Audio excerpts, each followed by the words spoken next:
ওং নমো ভগবতে বাসুদেবায়। শ্রীমদ্ ভাগবত গীতা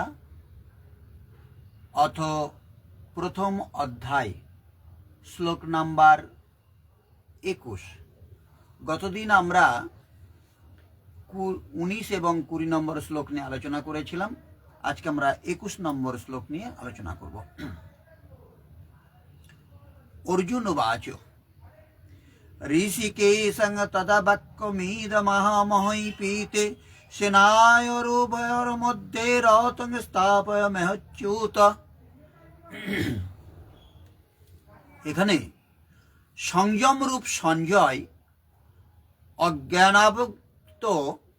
অজ্ঞানাবৃত মনকে বোঝালেন যে, হে রাজন, অতঃপর কপিধ্বজ বৈরাগ্যরূপ হনুমান, বৈরাগ্যই যার ধ্বজ। ধ্বজকে রাষ্ট্রের প্রতীক বলা হয়। কারো কারো মতে পতাকা চঞ্চল ছিল, তাই কপিধ্বজ বলা হয়েছে, কিন্তু তা নয়। এখানে কপি সাধারণ কোনো বানর নয়, স্বয়ং হনুমানই ছিলেন, যিনি মান অপমান হনন করেছিলেন। সমমানি নিরাদর আদরহি, রামচরিত মানসের 7 নম্বর অধ্যায়ের 13 নম্বর ছন্দ। প্রকৃতির বিষয়বস্তু থেকে আসক্তি ত্যাগই বৈরাগ্য, অতএব বৈরাগ্যই যার ধ্বজ। সেই অর্জুন ব্যবস্থিত রূপে ধৃতরাষ্ট্রের পুত্রগণকে দাঁড়িয়ে থাকতে দেখে শস্ত্র চালনার মুহূর্তে ধনুক তুলে ঋষিকেশম, যিনি হৃদয়ের সর্বশেষ জ্ঞাতা, সেই যোগেশ্বর শ্রীকৃষ্ণকে এই কথা বললেন, হে অচ্যুত, যিনি কখনো চ্যুত হন না, আমার এই রথ সেনার মধ্যে, উভয় সেনার মধ্যে স্থাপন করুন। এখানে সারথীকে আদেশ দেওয়া নয়, ইষ্টের মানে সদ্গুরুর প্রতি অনুরোধ করা হয়েছে। কেন স্থাপন করবেন? শ্লোক নাম্বার 22। যাবদেতান্নিরীক্ষেহং যদো কামনবস্থিতান কৈর্ময়া সহ যোদ্ধামবস্থিন রণসমুদ্দামে। যতক্ষণ আমি যুদ্ধার্থে অবস্থিত এদের উত্তম রূপে নিরীক্ষণ না করি যে এই যুদ্ধোদ্যমে আমাকে কার কার সঙ্গে যুদ্ধ করা উচিত, অর্থাৎ এই যুদ্ধ ব্যবসায়ে কার কার সঙ্গে আমাকে যুদ্ধ করতে হবে। 23 নম্বর শ্লোক বলছে, যত সামান্যান বেক্ষহ হং য এতেহত্র সমাগতা ধার্তরাষ্ট্রস্য দুর্বুদ্ধের যুদ্ধে প্রিয়চিকিরে সব। তাহলে দুর্বুদ্ধি দুর্যোধনের হিতকামী যে সকল রাজাগণ যুদ্ধ করবার জন্য এখানে উপস্থিত হয়েছেন, তাদেরকে আমি দেখতে চাই, সেই জন্য রথ স্থাপন করুন। মোহরূপ দুর্যোধন, মোহমুক্ত প্রবৃত্তি সমূহের হিতাকাঙ্ক্ষী যে সকল রাজাগণ যুদ্ধ করবার জন্য এখানে উপস্থিত হয়েছেন, তাদেরকে আমি দেখে নিই।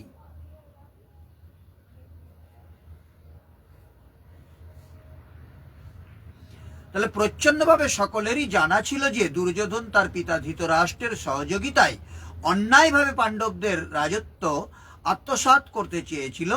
তাই যারা দুর্যোধনের পক্ষে যোগ দিয়েছিল তারা সকলে অবশ্যই এক গোয়ালেরই গরু ছিল, মানে এরা সবাই দুর্বুদ্ধিমতী।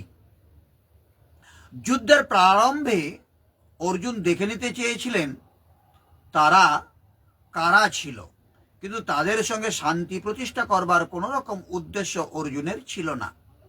এটিও ঠিক যে অর্জুন যদিও তার সঙ্গে শ্রীকৃষ্ণের উপস্থিতির কারণে জয় সম্বন্ধে সুনিশ্চিত ছিলেন, তবু মোকাবিলা করবার জন্য তিনি শত্রুপক্ষের শক্তিও যাচাই করে নিতে চেয়েছিলেন।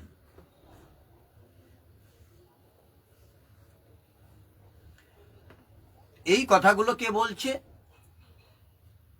না, সঞ্জয় বলছেন ধৃতরাষ্ট্রকে, হস্তিনাপুরের রাজপ্রাসাদে দাঁড়িয়ে। আর যুদ্ধ হচ্ছে কুরুক্ষেত্রের রণাঙ্গনে। সঞ্জয় কি বলছেন ধৃতরাষ্ট্রকে আরো সঞ্জয় উবাচ এব মুক্ত ঋষিকেশ গুরাকেশ ন ভারত সেনায়র উভর মধ্যে স্থাপয়িতরতমম।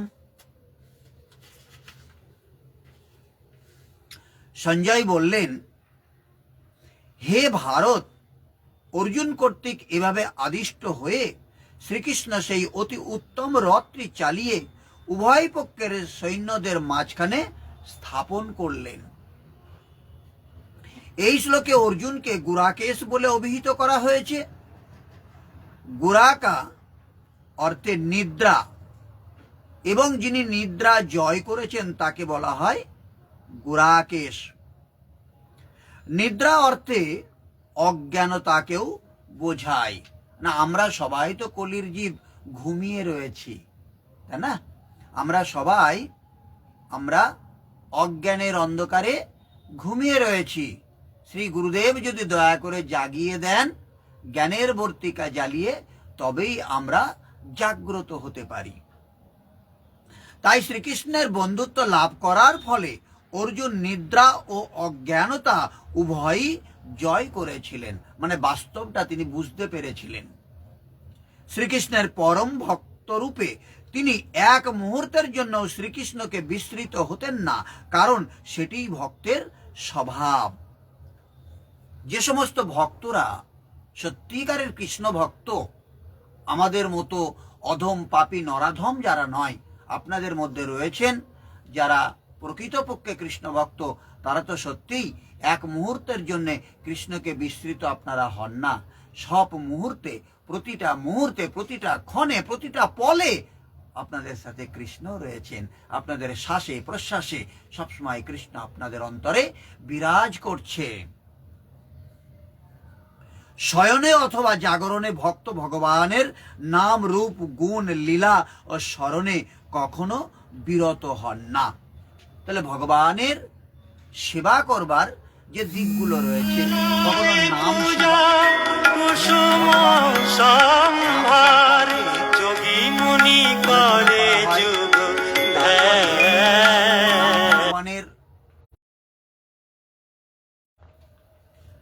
ভগবানের নাম রূপ গুণ ও লীলা স্মরণে কখনো বিরত হন না। এইভাবে কৃষ্ণ ভক্ত সর্বদাই কৃষ্ণ চিন্তায় মগ্ন থেকে নিদ্রা ও অজ্ঞানতা জয় করতে পারেন। একেই বলা হয় কৃষ্ণ ভাবনা বা সমাধি। ঋষিকেশ অথবা সমস্ত জীবের ইন্দ্রিয় ও মনের নিয়ন্তা হবার ফলে শ্রীকৃষ্ণ সৈন্যবাহিনীর মধ্যে অর্জুনের রথ স্থাপন করার অভিপ্রায় বুঝতে পেরেছিলেন। এইভাবে অর্জুনের নির্দেশ পালন করবার পর তিনি বললেন, এবার আমরা শ্লোক নাম্বার 25 আসছি। 25 নাম্বার শ্লোকে কি বলছে? বিশ্বদ্রোণ প্রমুখত সর্বেষাং চ মহিক্ষিতম উবাচ পার্থ পশ্যতাম সমবেতন কুরুনীতি। অনুবাদে বলছে, ভীষ্ম, দ্রোণ প্রমুখ পৃথিবীর অন্য সমস্ত নৃপতিদের সামনে ভগবান ঋষিকেশ বললেন, হে পার্থ, এখানে সমবেত সমস্ত কৌরবদের দেখো। তাৎপর্য, জীবসমূহের পরমাত্মা রূপে শ্রীকৃষ্ণ বুঝতে পেরেছিলেন অর্জুনের মনে কি হচ্ছিল। এই প্রসঙ্গে ঋষিকেশ শব্দটি উল্লেখ করার মাধ্যমে বোঝানো হয়েছে যে তিনি সবই জানতেন, আর পার্থ অর্থাৎ পৃথা বা কুন্তির পুত্র বলে অর্জুনকে অভিহিত করাটাও খুব তাৎপর্যপূর্ণ। সখা রূপে তিনি অর্জুনকে জানাতে চেয়েছিলেন যে যেহেতু অর্জুন তার পিতা বসুদেবের ভগ্নী পৃথার পুত্র, তাই তিনি তার রথের সারথি হতে সম্মত হয়েছিলেন। এখন শ্রীকৃষ্ণ যখন অর্জুনকে বললেন সমস্ত কৌরবদের দেখো, তার মধ্যে তিনি কি বোঝাতে চেয়েছিলেন? না, অর্জুন কি যুদ্ধ না করে সেখানেই ক্ষান্ত হতে চেয়েছিলেন? শ্রীকৃষ্ণ তার পিতৃশশা পৃথার পুত্র অর্জুনের কাছ থেকে এমন আচরণ কখনোই আশা করেননি। বন্ধুত্বপূর্ণ পরিহাসের ছলে ভগবান এভাবে অর্জুনের মনোভাবের ভবিষ্যৎবাণী করেছিলেন। তাহলে কি বলল সঞ্জয়? না, নিদ্রাজয়ী অর্জুনের এইরূপ বলার পর ভগবান শ্রীকৃষ্ণ, যিনি হৃদয়ের জ্ঞাতা, তিনি উভয় সেনার মধ্যে ভীষ্ম, দ্রোণ ও মহিক্ষিতাম মানে দেহরূপ পৃথিবীকে, এখানে দেখুন, দেহরূপ পৃথিবীকে অধিকার করেছেন যে রাজাগণ, সেই সকল রাজাগণদের মধ্যে উত্তম রথ স্থাপন করে বললেন, হে পার্থ, সমবেত কৌরবগণকে অবলোকন করো। এখানে উত্তম রথের অর্থ সোনা রূপর নির্মিত কোনো রথ নয়, কাঠের রথ তো নয়। সংসারের উত্তমের পরিভাষা নশ্বর বস্তুর অনুকূলতা প্রতিকূলতার উপর দেওয়া হয়, কিন্তু এই পরিভাষা পূর্ণ নয়, যা আমাদের আত্মা অর্থাৎ স্বরূপের সঙ্গে সর্বদা সহযোগিতা করে, তাই একমাত্র উত্তম।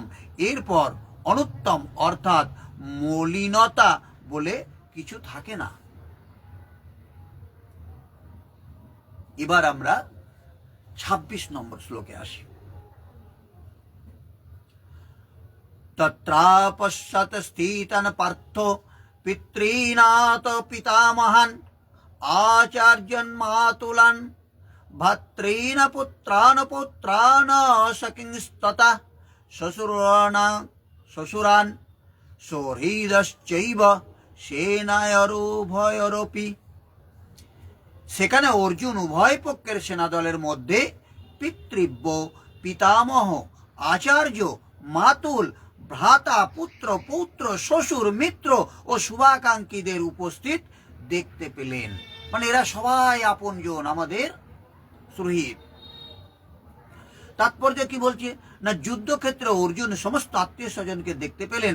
তিনি ভূরিশ্রবা আদি পিতৃবন্ধুদের দেখলেন, বিশ্বদেব, সমদত্ত আদি পিতামহদের দেখলেন, দ্রোণাচার্য, কৃপাচার্য আদি গুরুবর্গকে দেখলেন, শল্য, শকুনি আদি মাতুলদের দেখলেন, দুর্যোধন আদি ভ্রাতাদের দেখলেন, আর লক্ষণ আদি পুত্র তুল্যদের দেখলেন, অশ্বত্থামার মতো বন্ধুদের দেখলেন, কৃতবর্মার মতো শুভাকাঙ্ক্ষীদের দেখলেন। তিনি সৈন্যবাহিনীর মধ্যে তার অনেক বন্ধু বান্ধবকেও দেখতে পেলেন। অতএব সুনিশ্চিত লক্ষ্যযুক্ত পার্থিব দেহকে যিনি রথ স্বরূপ বিবেচনা করেছেন, তাহলে যে রথটাকে উভয় সেনার মধ্যে রাখতে বলল, সেই রথটা কিন্তু অন্য কোনো রথ নয়, আমাদের এই দেহ রথটার কথাই বলা হয়েছে।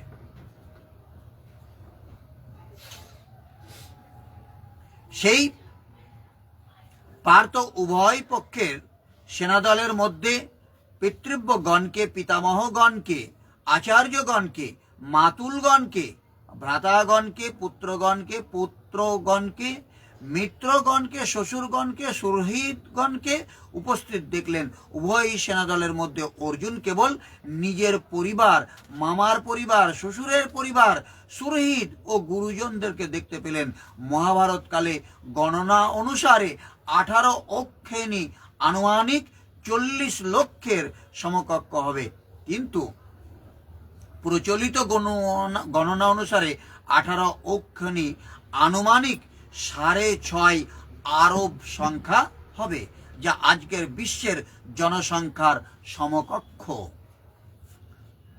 আজ সমগ্র বিশ্বে মাত্র ততই জনসমূহের জন্য বিশ্বস্তরে আবাস, খাদ্য ও জনসংখ্যার সমস্যা সমুপস্থিত। এই বিশাল জনসমূহ অর্জুনের 3-4টি আত্মীয়ের পরিবারই মাত্র ছিল। এত বিশাল পরিবার কি কারোর হয়? কখনোই না। এই সকল হৃদয় দেশের ছবি, বাস্তবিক পক্ষে এইগুলো আমাদের হৃদয় দেশের ছবি। আসুন 27 নম্বর শ্লোকটা আমরা একটু দেখে নিই। তান সমীক্ষ কৌন্তেয় সর্বান বন্ধুনবস্থিতান কৃপয়া পরয়াবিষ্ট বিশিদন্নিদম ব্রবীত।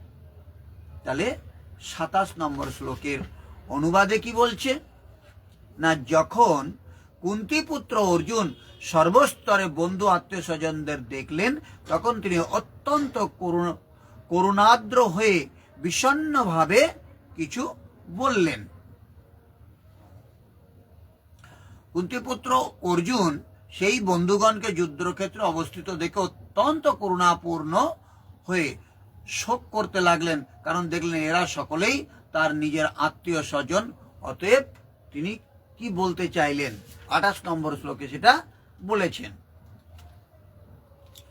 দৃষ্টেমং সজ্জানং কৃষ্ণ যুযুৎসুং সমুপস্থিতম সিদন্তি মম গাত্রাণি মুখং চ পরিশুষ্যতি।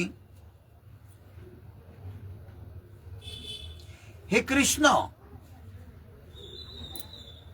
আত্মীয় স্বজনকে যুদ্ধার্থ উপস্থিত দেখে আমার অঙ্গ প্রত্যঙ্গ অবসন্ন ও মুখ শুষ্ক হচ্ছে, আমার শরীর কম্পিত রোমাঞ্চিত হচ্ছে।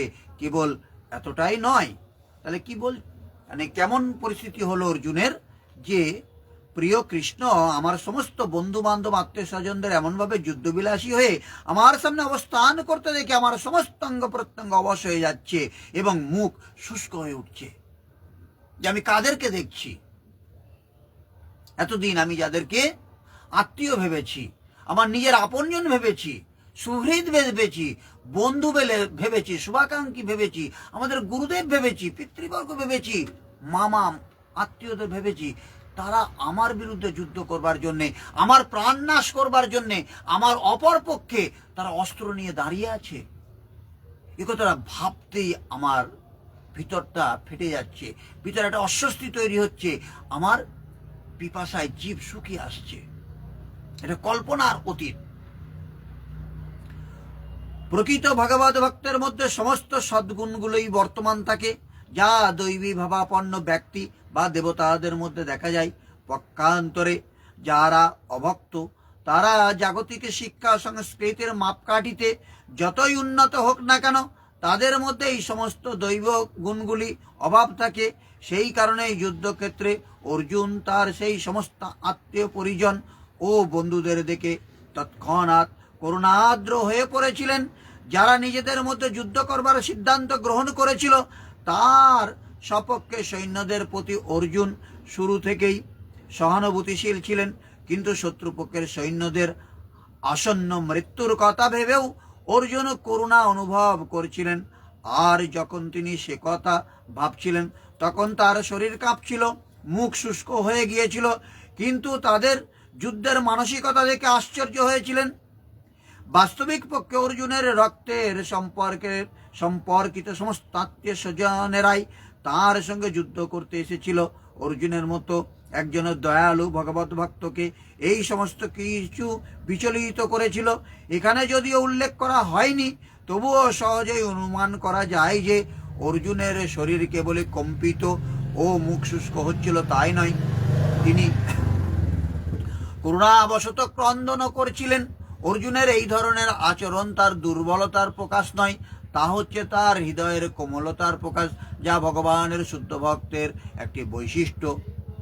তাহলে সে শুধু নিজে যুদ্ধের কাছে এখানে বিহ্বল হয়েছে এই কারণে নয় যে সে ভয় পাচ্ছিল, সে বরঞ্চ কষ্ট পাচ্ছিল এই সমস্ত আত্মীয় স্বজন, বন্ধু এবং সুহৃদগণ, তাদেরকে আমায় মেরে ফেলতে হবে এবং তারা আমার হাতের বাণে মৃত্যুবরণ করবে। এই জন্য সে কষ্ট পাচ্ছিল, কাঁদছিল, অন্তর ফেটে যাচ্ছিল। তিনি তাই বলা হয়েছে যে যস্যাস্তি ভক্তির ভগবতং কিঞ্চিনা সর্বৈ গুণার্ণৈস্তত্র সমাসত্তে সুরা হরাভক্তস্য কূত মহদ গুণা মনোহরতি না সৌতি ধাবত বহি। ভগবানের প্রতি যার অবিচলিত ভক্তি আছে, তিনি দেবতাদের সমস্ত মহৎ গুণের দ্বারা বিভূষিত, কিন্তু যে ভক্ত নয়, যিনি ভগবত ভক্ত নয়, তার সমস্ত গুণই জাগতিক এবং সেগুলি নিতান্তই অকিঞ্চিতকর, কারণ সে মনোধর্মের দ্বারা পরিচালিত হয় এবং অবধারিতভাবেই চোখ ধাঁধানো জড়জাগতিক শক্তির দ্বারা আকৃষ্ট হয়ে পড়ে। শ্রীমদ্ ভাগবতের 5 নম্বর স্কন্ধের 18 নম্বর অধ্যায়ের 12 নম্বর শ্লোকে এটা প্রতিপন্ন করা হয়েছে। আজকে কি আমরা এই পর্যন্ত রাখবো?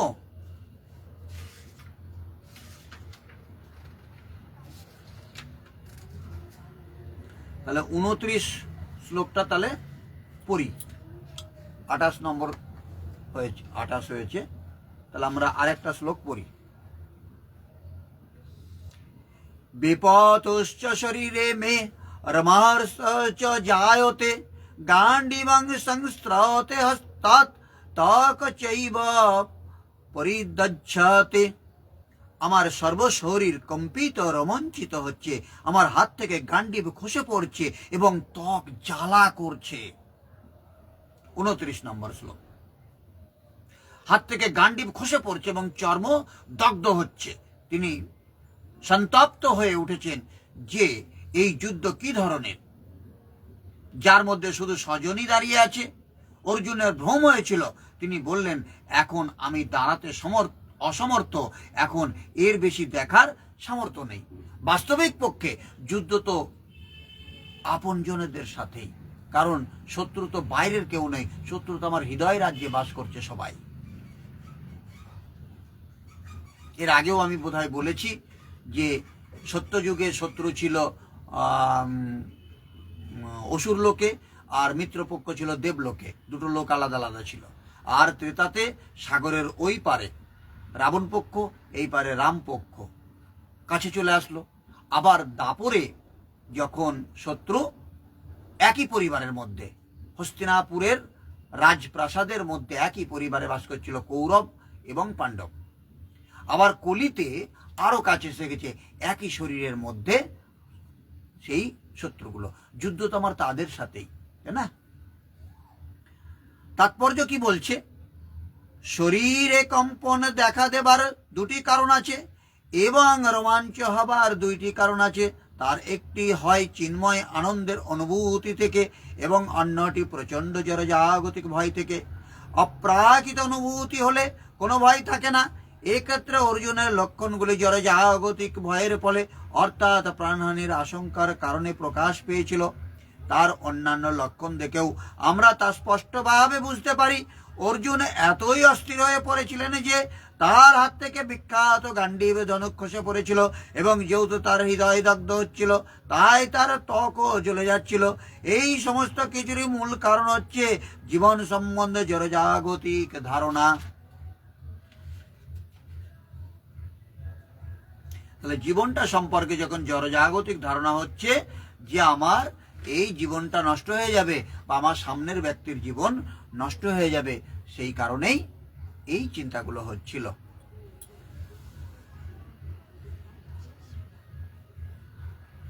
আর একটা শ্লোক আলোচনা করি, 30 নম্বর শ্লোকটা আলোচনা করি। কালকে আমরা 31 মানে 1 থেকে গুনবো, আবার 31 থেকে একটা রাউন্ড ফিগারে যাই। 30 নম্বর শ্লোক। ন চ সকলমরহচ্যৌতুং ভ্রমাতীব চ মে মনঃ নিমিত্তানি চ পশ্যামি বিপরীতানি কেশব। হে কেশব, আমি এখন আর স্থির থাকতে পারছি না। আমি আত্মবিস্মৃত হচ্ছি এবং আমার চিত্ত উদ্ভ্রান্ত হচ্ছে। আমি কেবল অমঙ্গল সূচক লক্ষণ সমূহ দর্শন করছি। কে বললেন? অর্জুন। হাত থেকে গান্ডীব খসে পড়েছে এবং চর্ম যেন দগ্ধ হয়ে গেছে, তিনি সন্তপ্ত হয়ে উঠেছেন। এবং সেই যুদ্ধ কি ধরনের, যার মধ্যে শুধু স্বজনই দাঁড়িয়ে রয়েছে, নিজের সঙ্গে নিজের যুদ্ধ হচ্ছে। অর্জুন অধৈর্য হয়ে পড়ার জন্য যুদ্ধক্ষেত্রে থাকতে অক্ষম হয়ে পড়েছিলেন এবং তার মানসিক দুর্বলতার কারণে তিনি আত্মবিস্মৃত হয়ে পড়ছিলেন। জড়জগতের বিষয়ের প্রতি অত্যাধিক আসক্তি মানুষকে এভাবে মহচ্ছন্ন করে ফেলে। ভয়ং দ্বিতীয়াভিনিবেশতঃ সৎ। ভাগবতমের 11 নম্বর স্কন্ধে 2 নম্বর অধ্যায়ের 37 নম্বর শ্লোকের প্রতিপন্ন করা হয়েছে। এই ধরনের ভীতি ও মানসিক ভারসাম্যের অভাব তখনই দেখা দেয় যখন মানুষ জড় অবস্থার দ্বারা অত্যন্ত প্রভাবিত হয়ে পড়ে। অর্জুন যুদ্ধক্ষেত্রের করুণ পরিণতি কেবল দর্শন করেছিলেন, শত্রুর বিরুদ্ধে জয়লাভ করেও তিনি সুখী হতে পারতেন না। এখানে নিমিত্তানি বিপরীতানি উক্তিটি তাৎপর্যপূর্ণ। মানুষ যখন আশা করতে গিয়ে কেবল নৈরাশায় দর্শন করেন, তখন সে মনে করে আমি কেন বেঁচে আছি। সকলেই তার নিজের জন্য এবং ব্যক্তিগত সুখ স্বাচ্ছন্দ্যের বিষয়ে আগ্রহী, ভগবানের বিষয়ে কেউ আগ্রহী হয় না, যেমন আমিও হই না।